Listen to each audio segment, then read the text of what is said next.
Bíblia diz que a língua carrega poder de vida e de morte. E muito daquilo que é poderoso debaixo dos céus, Deus estabeleceu a partir de uma dinâmica que a gente vê quando fala.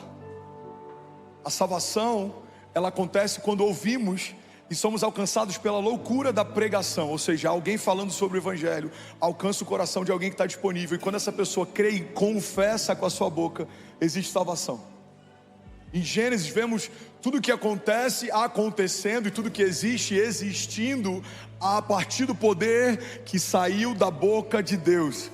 Quando o Filho de Deus é enviado à terra, ele poderia ter vindo como qualquer outra coisa, mas ele veio como o Verbo encarnado. Existe tanto poder na palavra e existe algo que Deus ele guarda, ele zela, ele respeita, que é a sua própria palavra.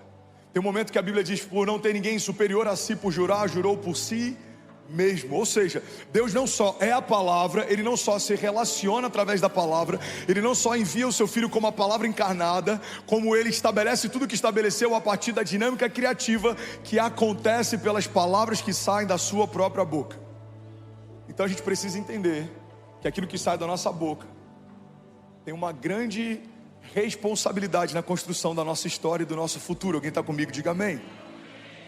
É sobre isso que eu quero falar nessa noite. Eu vou correr muito porque são muitos princípios, mas eu não quero que você saia daqui com metade da palavra. Eu quero que você saia daqui pronto para viver o maior romper da sua história, em nome de Jesus. Alguém concorda com isso? Diga amém. Primeiro princípio que eu quero compartilhar com você é que a fé é o nosso estilo de vida.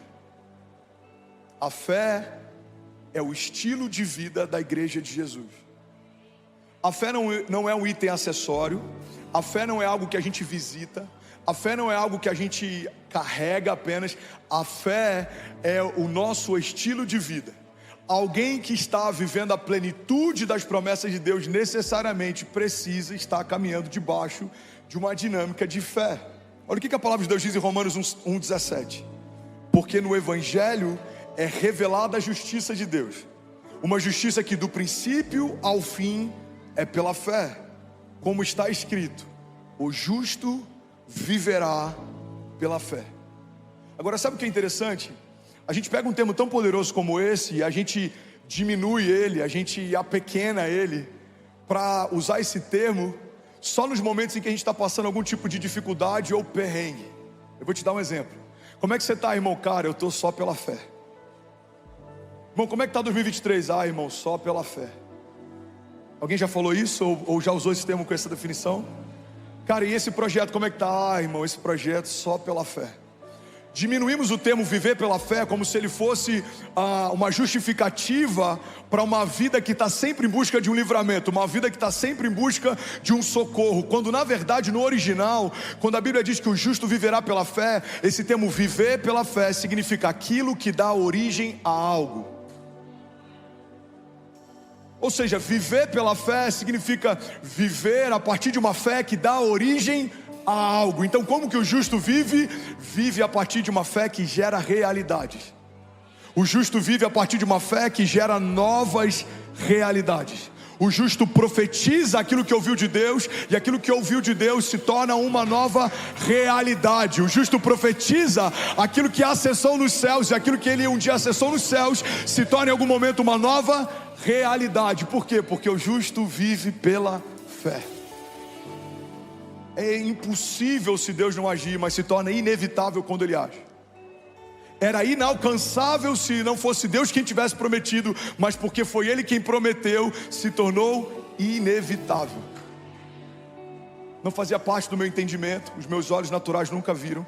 Não fazia parte da minha ciência ou da minha consciência, os meus ouvidos naturais nunca ouviram. Não fazia parte do meu coração, aquilo nunca havia acessado Ele. Mas é isso que Deus preparou para aqueles que amam a Deus e caminham debaixo do seu propósito. Deus tem algo para você que é impensável, inédito, inaudito, inimaginável, inalcançável, impossível. Mas se cremos e não duvidarmos, e se nos movemos debaixo da palavra da fé, viveremos cada promessa que Deus nos fez, dia após dia, de glória em glória. Alguém comigo aqui, pelo amor de Deus, diga amém. Isso não é romantizar o Evangelho. Isso é o evangelho na prática. E o seu pastor, debaixo de muito temor, eu quero falar isso, tem carregado frutos, ou se a gente quiser usar uma linguagem mais contextualizada, seu pastor tem carregado resultados da palavra da fé. Se você olhar o André Fernandes de 10 anos atrás e o André Fernandes de hoje, se você olhar a Kezinha de 10 anos atrás e a Kezinha de hoje, ontem quando o Kaique veio aqui do Nici, ele falou: eu ainda lembro de você vendendo camisas para projetos missionários lá no Rio de Janeiro. Eu falei: pois é, Kaique, agora eu estou sonhando em construir uma vila e um orfanato na África, das camisas para uma vila. Eu falei: lembra daquela época? Tinha um filho, agora a gente tem 3. Eu falei: daquela época pra cá muita coisa aconteceu, cara. Eu falei pra ele na beira do lago ali. 2017 eu quase morri. 2020 eu fui despejado com a Kezinha grávida do nosso segundo filho. Mas olha o que Deus está fazendo. De repente, Deus abriu as comportas dos céus e começou a cumprir de forma acelerada as suas promessas. Mas de repente leva muito tempo para acontecer. Promessas acumuladas, promessas que foram contidas, talvez porque não estávamos prontos ou porque não era o tempo de acessá-las. Quando você está no tempo perfeito de Deus, vivendo a vontade de Deus, e Deus diz: haja, não há impedimento, não há palavra contrária, não há arma forjada contra você que vai te impedir de acessar aquilo que Deus já preparou para você. Alguém crê nisso? Pelo amor de Deus, levante as mãos e declare com autoridade: diga: eu e a minha casa viveremos pela fé. Diga: romperemos em fé e viveremos milagres todos os dias para a glória de Deus. Se você crê nisso, irmão, você pode dar um brado de liberdade no teu lugar. Aleluia! Aleluia! Aleluia! Então muito do que a gente vive hoje já foi uma palavra liberada um dia. E eu amo essa dinâmica criativa de Deus, porque a parte mais fácil sempre fica para a gente. Deus é tão zeloso que Ele sempre confia a parte fácil para a criação e a parte impossível para o Criador. Porque o que é mais fácil? Crer no que eu ouvi e profetizar o que eu ouvi, ou tornar realidade aquilo que foi profetizado? O que é mais fácil? Ouvir de Deus que um vale de ossos secos pode voltar a viver e profetizar segundo aquilo que foi ouvido, ou fazer um vale de ossos secos ressequidos se tornar um exército poderoso? O que é mais fácil? Ouvir de Deus que em Alphaville há um epicentro de uma onda de avivamento e simplesmente subir em algum lugar e profetizar o que ouviu, ou fazer acontecer uma onda de avivamento a partir do nada? A parte mais fácil sempre fica para a gente, e ainda assim a gente muitas vezes tropeça nela, negligencia ela. Falamos o que Deus nunca falou, nos apegamos a opiniões que Deus não tem a nosso respeito. Me dá um exemplo, pastor. Alguém algum dia te disse que você não vai conseguir. Alguém que te conhece há alguns meses, talvez alguns anos, mas o Deus que te conhece desde a eternidade passada disse aquilo que já preparou para você. Tem muita gente que parou por causa de uma opinião de alguém, mas parou de se mover debaixo de uma palavra de Deus. Irmão, tanto faz o que pensam, o que dizem, o que acham, porque há uma palavra que Deus liberou sobre mim, há uma palavra que o Senhor liberou sobre nós, e ela é verdade e vida. Então não importa se não creem, se não acreditam, se não concordam, há uma palavra de Deus sobre você, e a partir dela algo vai acontecer. Alguém comigo aqui? Eu lembro quando a gente fez o primeiro culto em Miami, eu pisei naquele palco, eu falei: primeiro culto oficial da Lagoinha Miami. Mas eu já preguei nesse púlpito várias vezes antes desse dia chegar. A mesma coisa aconteceu aqui em Alphaville. Eu lembro quando eu falei: em 7 dias a gente vai usar aquele novo auditório. Muitos consideraram loucura. Mas não é porque eu tenho uma visão sobrenatural ou uma gestão além do comum, não é nada sobre mim.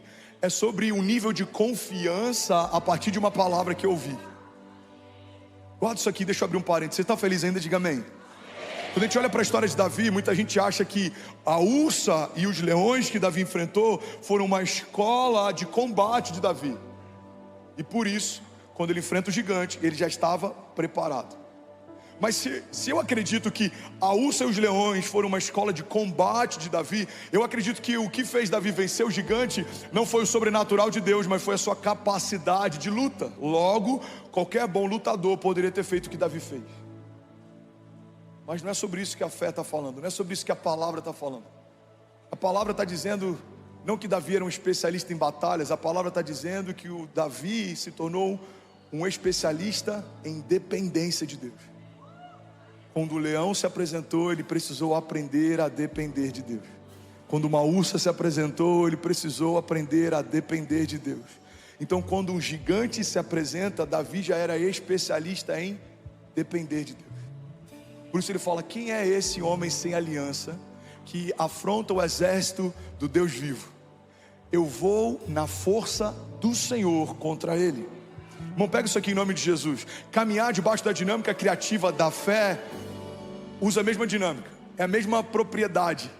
Quanto mais aprendemos a confiar e depender, mais estamos firmados e convictos de que aquilo que ouvimos de Deus vai acontecer. Então as pessoas vão dizer: cara, o que esse cara está vendo que ninguém viu? Ele está vendo algo que Deus mostrou. O que esse cara está ouvindo que ninguém ouviu? Ele está ouvindo algo que Deus falou. É por isso que é impossível você convencer alguém que viu ou ouviu algo de Deus a não fazer aquilo que Deus disse ou mostrou, porque você já viu pronto. Vai falar para Neemias que não tem como reconstruir, ele já viu pronto. Vai falar para Noé que não é para fazer a arca, ele já viu pronto. Vai falar para Pedro, irmão, que não é para colocar o pé para fora, ele já viu Jesus chamando. Então tudo que você precisa é de uma palavra de Deus. Alguém comigo aqui, pelo amor de Deus. Aleluia. Você precisa de uma palavra ou de uma imagem. Deus vai te dar o que os americanos chamam de big picture, é aquela imagem completa. Você fala: uau, eu vi o meu futuro, eu entendi, eu acessei. Agora não tem como ninguém te convencer do contrário, porque você já esteve lá, você já viu, você já pisou, você já sentiu. Deus, ele sempre usou homens através de uma palavra profética que antecipava um tempo, para que esses homens pudessem governar além do seu tempo. José governou porque no tempo das vacas gordas ele fez o que ninguém fazia, porque ele ouviu de Deus o que ninguém ouvia. Então quando as vacas magras vieram, José governou. Por quê? Porque ele se antecipou. Quem se antecipa, governa. E foi assim com todos os outros heróis da fé. Abraão ouviu de Deus: sai dessa terra e do meio da tua parentela e vai para o lugar que eu te mostrarei. Ele saiu do lugar que ele estava, ele foi para um lugar que ele nem sabia qual era. E ele se torna o pai da fé. Foi assim com Noé: construa algo que você nunca viu para um tempo que você nunca viu. Mas porque ele foi o único que ouviu de Deus, a família dele foi a única que sobreviveu. Irmão, olha para mim, guarda isso aqui em nome de Jesus. Deus já comunicou muitas vezes com você a respeito do teu futuro, do teu destino profético, da agenda dos céus, do que Ele tem para o próximo ano. Mas se talvez você em algum momento não acessou ou você se esqueceu, o meu conselho como pastor, para quem é ovelha aqui, membro, e o meu conselho para quem está visitando é: persiga com tudo que você pode nos próximos dias uma palavra e uma visão de Deus. Porque se você começa o próximo ano correndo sem saber para onde vai, você só vai chegar mais rápido em lugar nenhum. Você precisa de uma palavra. Qual é a palavra de Deus para o próximo ano? Persiga, clame, jejue. A gente vai ter uma semana da virada.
fosse você, porque eu vou estar aqui, eu viria todos os dias clamando para que Deus me reposicione. Deus, me reposiciona na tua agenda. Qual porta não é para eu entrar, qual porta que é para eu acessar com ousadia, quais são os caminhos, quais não são, qual é a tua ideia, qual não é, o que é uma ideia dos céus, o que é uma ideia minha, o que é a vontade de Deus, o que é uma vontade minha. Me mostra, me modela, me alinha, para que eu não perca tempo correndo e dando voltas no deserto. Eu não quero depender de 10 anos para viver aquilo que o Senhor preparou para o próximo ano. Eu quero tudo que o Senhor tem para mim. Eu quero plenitude das tuas promessas. Eu e a minha casa te serviremos todos os dias. Nós romperemos em fé, veremos a tua mão nos dando livramentos, veremos as tuas boas obras durante janeiro, fevereiro, março.